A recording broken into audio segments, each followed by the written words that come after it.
하나님이 함께 하시는 은혜와 평강이 오늘도 주님 앞에 나와 예배 드리시는 여러분 가운데 충만하기를 기원합니다. 주님 앞에 한 걸음 한 걸음 더 나아오는 것이 우리에게는 유익함이 되고 복이 됩니다. 주님 안에 산 삶이 안전하고 행복하다는 사실입니다. 더욱더 주님께 가까이 나아가며 믿음과 신앙을 잘 지켜 행함으로 하나님 앞에 더욱더 우리의 삶이 아름답게 쓰임받고 존귀 여김을 받기를 원합니다. 하나님이 만드신 세상 참으로 아름답고 완벽한 세상이었습니다. 그러나 인간의 불순종으로 죄가 이 땅에 들어와 하나님이 만드신 질서를 파괴하고 질병과 저주 그리고 죽음이 이르게 했습니다. 그래서 하나님은 심판을 통해 무너진 질서를 회복시키시며 세상을 다시금 리부팅 하십니다. 컴퓨터를 오래 사용하다 보면 속도가 느려지고 정상적인 기능을 하지 못하는 경우가 있습니다. 그럴 때 컴퓨터 시스템의 동작을 정지시키고 다시 시동하는 작업을 하면, 즉 리부팅을 하면 원래의 기능이 회복되는 것을 볼 수 있습니다. 오늘은 창세기 6장에 나오는 노아의 이야기를 통해 세상을 리부팅 하시는 하나님, 즉 멈춤이 주는 교훈을 함께 나누고자 합니다. 하나님이 주시는 은혜를 누리며 사는 것이 우리에게는 유익이 되고 복임에도 불구하고 그 은혜를 무시하며 역행할 때가 있습니다. 그럴 때 반드시 문제를 만나게 되지요. 그 문제는 우리 인생의 질서를 무너지게 하고 갈등과 다툼 그리고 불신앙과 저주의 그늘에 놓이게 합니다. 우리가 하는 일마다 잘되고 형통하다면 얼마나 좋겠습니까? 누구나 그러한 삶을 추구하며 나름대로 열심히 살아갑니다. 그런데 어느 순간 갑자기 내 삶에 브레이크가 걸릴 때가 있습니다. 하던 일이 잘 안 되고 일이 자꾸만 꼬입니다. 문제가 더 커지며 실패할 때도 있습니다. 이러한 상황에서 사람들은 실패와 꼬임에 대해 불평과 원망의 목소리를 높이기도 하지요. 하지만 조금 더 깊이 생각해 보십시다. 자동차에 브레이크가 필요한 것처럼 우리 인생에도 브레이크가 필요하다는 사실입니다. 실패와 꼬임이 하나님께서 우리에게 허락하신 브레이크라면 그것도 감사한 마음으로 받아들여야 하지 않겠습니까? 브레이크가 없는 자동차는 없습니다. 마찬가지로 고난이 없이 항상 평탄하게 전진만 하는 인생도 없습니다. 자동차에 브레이크가 고장나면 대형 사고가 나지요. 마찬가지로 하나님이 우리를 멈추게 하지 않으시면 우리 영혼에 대형 사고가 일어날 수도 있다는 것입니다. 그럼 결국은 멸망을 당하고 지옥 가게 되는 거지요. 하나님은 우리 인생의 형통이라고 하는 엑셀레이터를 이용하기도 하면서 멈춤이라고 하는 브레이크를 사용하셔서 우리의 인생을 돌아보게 하시고 또한 그릇된 길에서 돌이켜 회개할 수 있는 기회도 주십니다. 어찌 보면 하나님께서 내 인생의 엑셀레이터와 그리고 브레이크를 적당히 조절하면서 인도하시는 것도 은혜라고 볼 수 있을 겁니다. 전도서 7장 13절과 14절 말씀에 이런 내용이 있습니다. 하나님께서 행하시는 일을 보라. 하나님께서 굳게 하신 것을 누가 능히 곧게 하겠느냐. 형통한 날에는 기뻐하고 곤고한 날에는 되돌아보아라. 이 두 가지를 하나님이 병행하게 하사 사람이 그 장래의 일을 헤아려 알지 못하게 하셨느니라 그랬어요. 그러므로 우리는 형통할 때 기뻐하고 감사하며 또한 멈춤의 시간, 즉 곤고한 날을 만날 때에는 겸손의 옷깃을 여미고 자신을 돌아볼 수 있어야 합니다. 그리고 전능하신 하나님께 시선을 맞추어야 합니다. 어려워 낙심될 때에, 위험한 일을 당할 때에도 주님은 우리를 지키시고 인도하십니다. 또한 우리의 쓸 것을 미리 아시고 구하는 것을 풍성히 안겨주시기도 하지요. 주님의 인도하심을 따라 살아가는 것이 죄 가운데서 가장 안전하고 행복하게 사는 비결이라고 믿습니다. 찬송가 382장은 하나님의 인도와 보호 아래 사는 것이 큰 은혜라고 하는 사실을 일깨워주는 좋은 가사로 기록된 찬양이지요. 1절을 제가 한번 불러볼 테니까 여러분 같이 한번 불러보시기 바랍니다. 너 의심 걱정 말아라, 주 너를 지키리. 주 날개 밑에 거하라, 주 너를 지키리.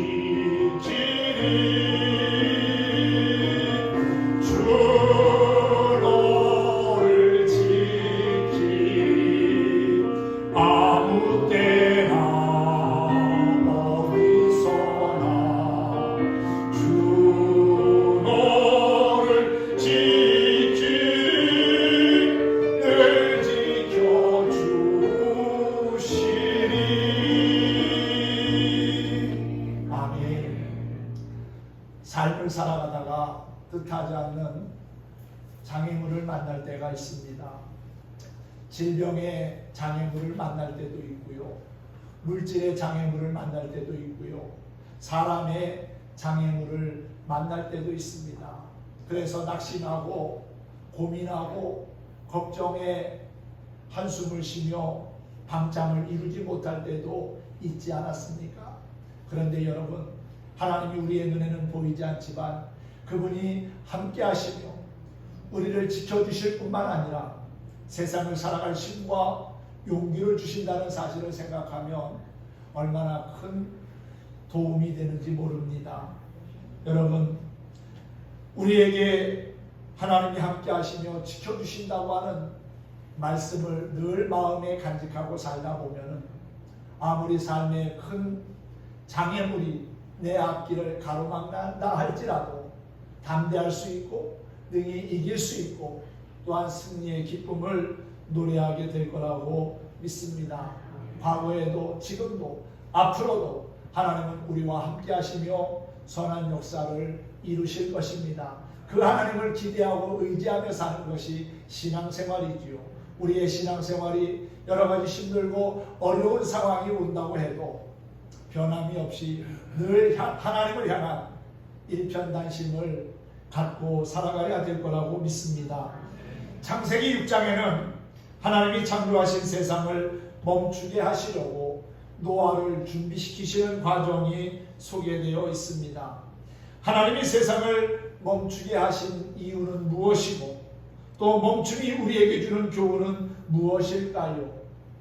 창세기 6장 1절을 보면은 사람이 땅 위에 번성하기 시작하면서 인구의 증가가 성적인 타락으로 이어지고 또한 하나님의 심판이 준비되었다는 것을 말씀합니다. 아담의 불순종으로 말미암아 들어온 죄가 가인에게서 구체화되고 또 그 후손들에게서 점차 장성하여 가다가 결국에는 하나님의 백성들까지도 타락하고 배교하게 함으로써 인간 사회는 보존되어야 할 그 의미를 상실하고 말았습니다. 하나님이 세상을 멈추게 하신 첫 번째 이유가 있습니다. 오늘 여러분에게 읽어드린 창세기 6장 5절을 보면 여호와께서 사람의 죄악이 세상에 가득함과 그의 마음으로 생각하는 것이 모든 계획이 항상 악할 뿐임을 보시고 그랬지요. 그렇습니다. 첫 번째는요, 사람의 죄악이 세상에 가득할 때 결국 하나님은 세상을 멈추게 하신다는 겁니다. 하나님이 가장 싫어하는 게 뭡니까? 바로 죄지요. 죄는 불신앙이고, 불신앙은 하나님의 존재를 부정하게 만들고 그래서 멸망으로 인도하는 역할을 합니다. 아담과 하와는 죄로 인해 에덴 동산에서 추방되었고 이 땅에 질병과 저주와 죽음을 가지고 오게 만들었지요. 하나님은 죄를 그냥 지나치지 않습니다. 죄에 대하여는 그 누구보다도 단호하신 분이 하나님이십니다. 적든 크든 죄에 대해서 하나님은 항상 경고하시고 책임을 물으시고 심판하신다는 거지요. 그 죄에 대한 책임과 결과가 어떤지를 분명히 말씀하시고 경고하십니다. 죄를 깨닫고 돌이켜 회개하는 자에게는 용서와 자비를 베푸시지만 회개할 기회를 오히려 저버리고 끝까지 돌이키지 않으면 심판과 함께 영원한 멸망에 이르게 하신다는 것입니다. 죄악이 세상에 가득함으로 하나님은 세상을 멈추게 하셨고요. 또한 두 번째 이유는 마음으로 생각하는 모든 계획이 선하지 못하고 항상 악하기 때문이었습니다. 결국은 죄에서 돌이키지 않는 완악하고 교만한 마음, 하나님으로부터 멀어진 마음이 하나님의 진노와 심판을 불러왔다는 것입니다. 마음에서 말과 행동이 만들어집니다. 마음에서 우리의 말하는 것이나 행동하는 것이 시작된다는 거지요. 그래서 잠언 기자는 우리에게 무릇 지킬 만한 것보다 내 마음을 지키라 생명의 근원이 이에서 남이라고 했습니다. 결국 마음 먹은 대로 말하게 되고 행동합니다. 그래서 우리의 마음을 잘 지켜야 합니다. 악한 마귀가 우리의 마음을 가지고 좌지우지하지 못하도록 우리의 마음을 하나님의 말씀에 기초해 해야 될 뿐만 아니라 하나님의 말씀을 쫓아 행하는 것이 우리의 삶의 복이 됨을 잊지 말아야 된다는 것입니다.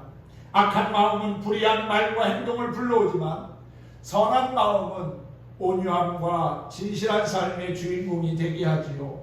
그러므로 악한 마음이 내 안에 뿌리를 내리지 못하도록 늘 주님의 도우심을 구하며 마음을 지키는 신실한 그리스도인이 될 수 있기를 주님의 이름으로 축원합니다. 또한 하나님이 정하실 때가 되면 세상은 한 번 더 멈출 것입니다.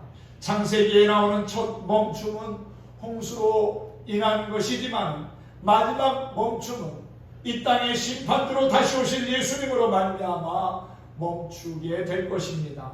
그 누구도 반항하거나 대항할 수 없는 하나님의 정하신 때가 다가오고 있기에 우리는 더욱 근신하여 깨어 기도할 뿐만 아니라 말씀에 뿌리를 내리고 거룩한 삶을 지켜 나가야 한다는 것입니다.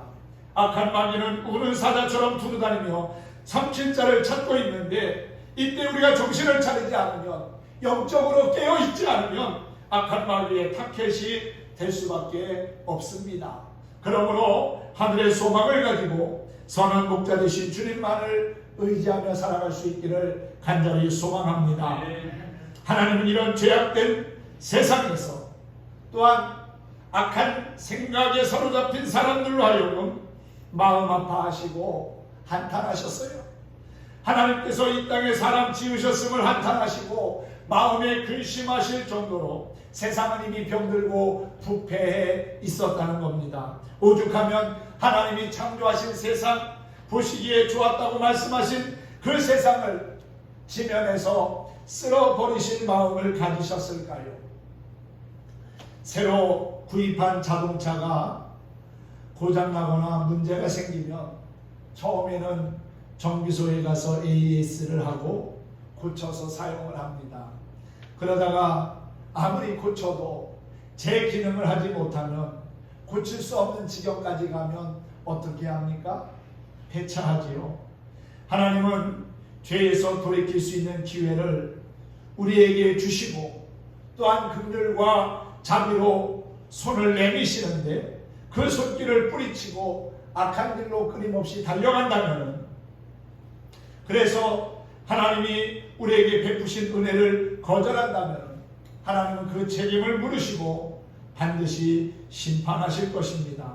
하나님이 폐차하는 인생이 되지 말고 긍휼과 자비의 손을 내미시는 그 주님의 손을 붙잡고 의지하는 신실한 하나님의 사람들이 되기를 축원합니다.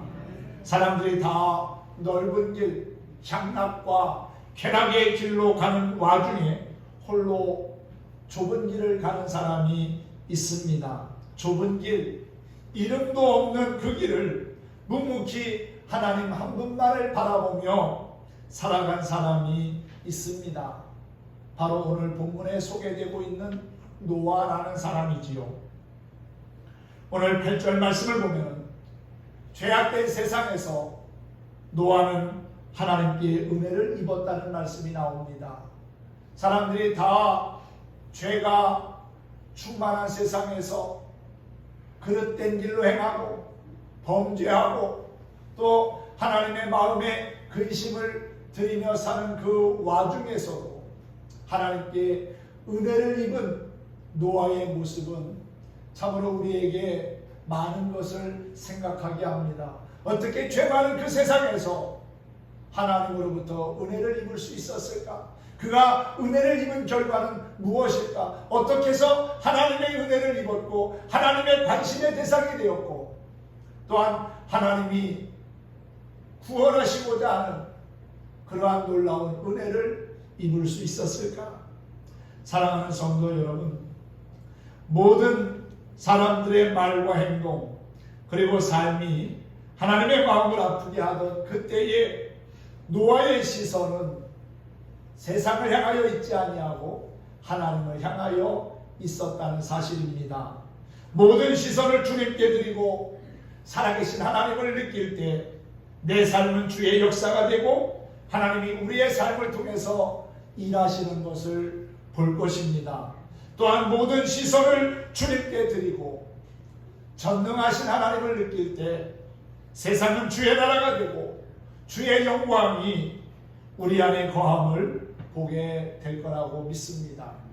노아가 하나님의 은혜를 입은 이유를 오늘 본문 말씀 9절은 아주 간략하게 세 가지로 소개합니다.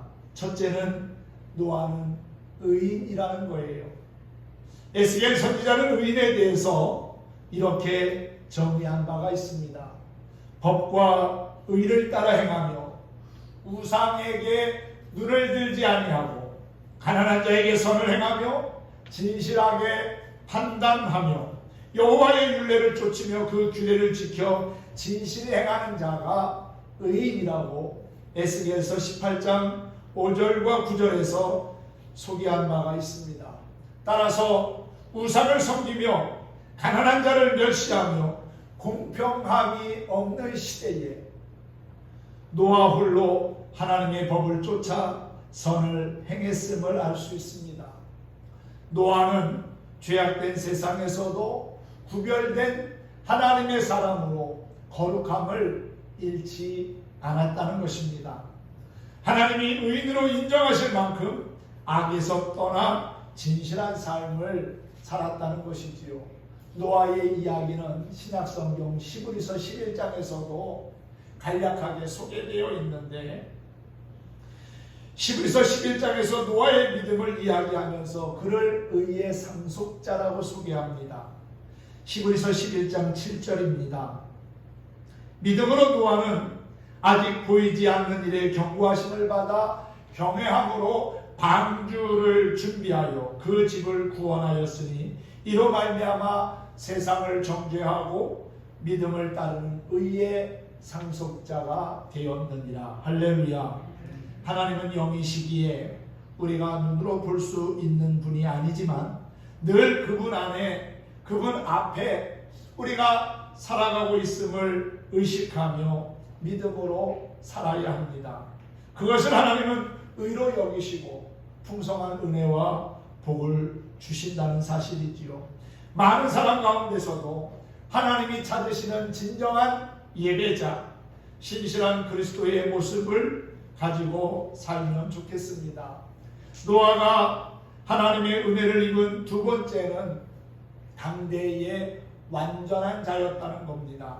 완전이라고 하는 단어는 사실 사람에게 잘 사용하지 않는 말입니다. 다시 말하면 인간은 완전하지 못한 불완전한 존재라는 거예요. 그런데 노아는 그 시대 사람들과 다르게 도덕적인 의와 인격적인 성숙함을 가지고 살았습니다. 죄악으로 가득한 세상 소리와 또한 유혹에는 귀를 막고 세미하게 들려주시는 주님의 음성에 귀를 기울이며 신실한 삶을 살았기에 그의 삶은 완전할 수 있었다고 믿습니다. 그리고 전능하신 하나님을 신뢰한 결과이지요. 고난의 대명사로 잘 알려진 욥을 보면 하나님이 그에 대하여 이렇게 말씀하셨습니다. 온전하고 정직하며 악에서 떠나 하나님을 경외한 사람이라고 말입니다. 욥이 모든 것, 즉 재물과 자녀와 건강을 잃었음에도 불구하고 오직 하나님만을 바라보고 의지할 수 있었던 것, 그것은 전적으로 하나님을 신뢰한 결과입니다. 하나님을 진심으로 믿고 의지하는 자를 하나님은 영화롭게 하시고 완전한 자, 즉 퍼펙트한 인생으로 세워주심을 믿으시기 바랍니다. 또한 노아가 하나님의 은혜를 입은 세 번째는요, 하나님과 동행하는 삶을 살았기 때문입니다. 이것은 하나님과 인격적인 교제를 하고 있었다는 겁니다. 하나님의 마음을 알고 하나님을 기쁘시게 하는 삶을 살았습니다. 창세기 6장 마지막 절인 22절을 보면은 노아는 하나님이 자기에게 명하신 대로 다 준행하였다는 말씀이 있습니다. 온전한 순종이 하나님과 동행하는 기쁨을 누리게 합니다. 앞서 에녹도 300년을 하나님과 동행하며 살았고 아브라함을 비롯한 모든 믿음의 사람들에게서 볼 수 있는 공통점 역시 하나님과 동행하는 삶을 살았다는 거지요. 내 인생이라고 해서 제멋대로 사는 것이 아니라 하나님의 뜻을 따라 믿음을 지키며 사는 것이 결국 하나님과 동행하는 삶이 된다는 겁니다. 믿음과 순종이 하나님과 동행하는 원동력이 된다는 사실이지요. 노아는 하나님의 말씀을 따라 120년 동안 방주를 만드는 일에 힘썼습니다. 그것도 하나님은 바닷가에다가 배를 만들라고 하지 않고 산 정상에 배를 만들게 하셨습니다. 작은 쪽배를 만들라고 말씀하지 않았습니다. 길이가 150m 정도 되는 큰 배입니다. 그리고 높이는 5, 6층 되는 그러한 높이고요. 무게를 따진다면 약 14,000톤 정도 되는 큰 배를, 그것도 바닷가가 아닌 산 정상에 만들라고 하셨어요. 오늘날처럼 좋은 기술이 있는 것도 아니고 또한 좋은 건축 자재나 도구가 있는 것도 아닙니다. 다 수작업으로 맨손으로 해야 하는 그러한 일입니다. 세 아들과 더불어 120년 동안을 노아는 하나님의 말씀을 따라 다 준행하였습니다. 일부만 준행한 것이 아닙니다. 일부만 순종한 것이 아닙니다. 다 준행하였다고 말씀합니다. 그 다라고 하는 한 글자가 얼마나 중요한지 모릅니다. 하나님은 우리에게 온전한 믿음과 순종을 요구하십니다. 그냥 적당히 아무렇게나 대충 신앙생활하는 것을 하나님은 원치 않습니다. 온전한 믿음의 삶을, 또한 온전한 충성을, 온전한 헌신을 기대하신다는 사실이지요. 다 준행하는 그 노아의 모습을 하나님은 물끄러미 지켜보셨을 겁니다. 그의 믿음을 보시고 그의 순종을 보시고 하나님이 얼마나 기뻐하셨을까. 오늘날 하나님이 나의 모습을 통해서도 기뻐하셨으면 좋겠습니다. 나의 믿음을 보시면서 나의 순종의 삶을 보시면서 그분이 기뻐하신다면 얼마나 좋을까요?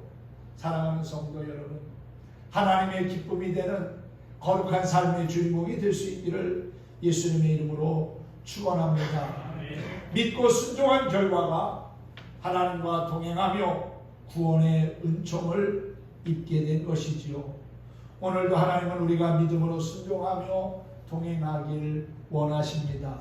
패역하고 포악함이 가득한 이 세상에서 하나님의 자녀다움을 지켜가길 원하신다는 것이지요. 하나님은 부패하고 포악한 세상을 안타깝게 보시며 지면에서 쓸어버릴 계획을 세우셨고 그 일에 노아로 헌신하게 하셨습니다. 세상의 질서를 정지시키시고 멈추게 하심으로 더 이상 악한 것이 역사하지 못하게 하신 겁니다. 그렇다고 세상이 끝난 것 아닙니다. 하나님은 멈춤을 통해 또 다른 구원의 계획을 갖고 계셨습니다. 멈춤은 하나님의 징계와 심판이기도 하지만 하나님이 새로운 길을 여시는 또 하나의 과정이기도 합니다. 하나님은 홍수로 세상을 멈추게 하시고 새로운 언약으로 구원의 길을 열어주셨습니다. 창세기 9장 7절 말씀입니다. 너희는 생육하고 번성하며 땅에 가득하여 그 가운데서 번성하라 하셨더라. 홍수가 끝나고 노아의 가족이 하나님 앞에 예배드렸을 때 하나님이 하신 말씀입니다. 그리고 무지개를 영원한 언약의 증거로 삼아 다시는 물로 세상을 심판하지 않겠다는 말씀을 하셨지요. 우리는 지금 눈에 보이지 않는 코로나 바이러스로 인해 멈춰진 세상에 있습니다. 일상과 예배가 멈춰졌습니다. 멈춰진 세상을 다시금 회복시키실 수 있는 분은 오직 하나님뿐이십니다. 무분별한 삶과 불신앙, 그릇된 삶의 패턴이 불러온 이 멈춤의 시간 속에서 우리가 할 수 있는 것은 겸손히 우리의 잘못을 깨닫고 회개하며 주님의 긍휼하심을 구하는 것이지요. 과학 문명의 발전으로 잘 나가던 이 세상에 왜 하나님께서 그 브레이크를 밟으시고 태클을 거셨냐고 불평하고 원망할 것이 아니라 하나님 없이도 잘 살 수 있을 것 같았던 교만한 마음을 내려놓고 겸손히 하나님께로 돌아가야 합니다. 그것이 내가 살고 또한 우리 가정과 사회 그리고 이 땅이 사는 길이라고 믿습니다. 하나님은 세상의 죄악이 가득할 때에 거룩함을 상실할 때 세상을 멈추셨습니다. 그러나 그 멈춤은 끝이 아닙니다. 하나님이 예비하신 또 다른 계획이 있다는 사실이지요. 멈춤을 통해 우리에게 새로운 깨달음과 은혜를 허락하시는 하나님을 경험할 수 있기를 바랍니다. 멈춤은 우리를 향한 하나님의 또 다른 사랑임을 믿습니다. 그래서 감사할 수 있고 우리에게 희망이 있는 것입니다. 멈춤 속에서도 긍휼과 자비를 베푸시는 하나님의 놀라운 사랑이 여러분 가운데 충만하기를 간절히 축원합니다. 축복합니다.